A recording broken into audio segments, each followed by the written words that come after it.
Because understanding that almost takes out I'm going to say 70% of the trouble. Just understanding what's going on frees you up so much. Then there's really practical things like if you are feeling anxious, but you're willing to put yourself out there, what are some things you can prepare yourself for before you go into those social environments to start to build back that social muscle? Things like picking one person you know is going to be there and one question you want to ask them, and that having that as your goal at that social event.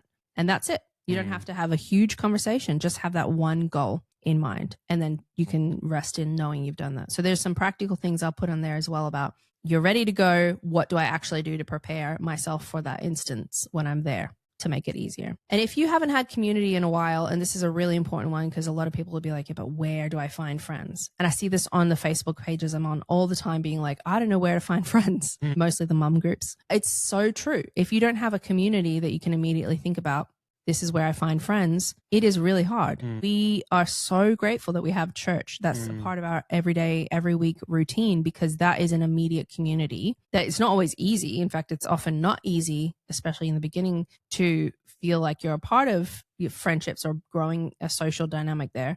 But it is an immediate community that we have of a pool of people. School drop-offs, sports that you're involved in. There's a lot of communities that you can lean into a little bit more. And again, instead of setting yourself up to be like, I've got to find a best friend at soccer when I drop my kid off, don't lean into that. That'll just shut you down. But instead of just put a tiny little goal there. So I drop my kid off at soccer. Who's one person I can say hi to? Yeah, that was one big one for me actually with church. Like I struggled, social anxiety, whatever. Amy put the challenge to me, who's just one person you can have a short conversation with? And that's where it started, was like, I don't have to try and make that best friend or meet everyone. I'm just going to start by finding one person. If your one person is someone that you say hello to and that's it, that's where you start, and that's achievable and you grow from that point. And the catchphrase that I've got for this all the time is that people love to talk about themselves. Yeah. So if you're feeling awkward socially, just lean in. Like I sometimes I catch myself and I'm like, Amy, stop asking questions.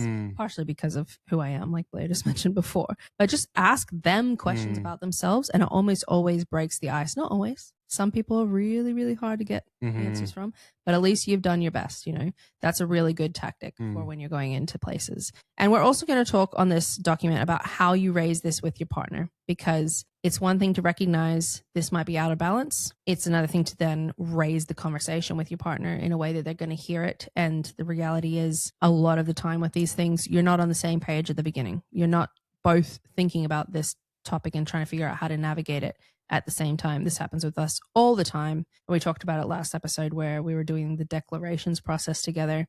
And we even were on the same page coming into that conversation in terms of the importance of it, but we weren't on the same page in terms of how we were feeling in that moment, ready for the conversation. And it just didn't work. So that's okay. But there are some ways for us to communicate about this that will help our partner understand the importance of it and help us to start doing that exploration with them to make the conversation alive. And it's going to be a lifelong conversation. It's going to be a long-term exploration of what's happening, but at least you're starting to soften that conversation between the two of you so you can work on it together.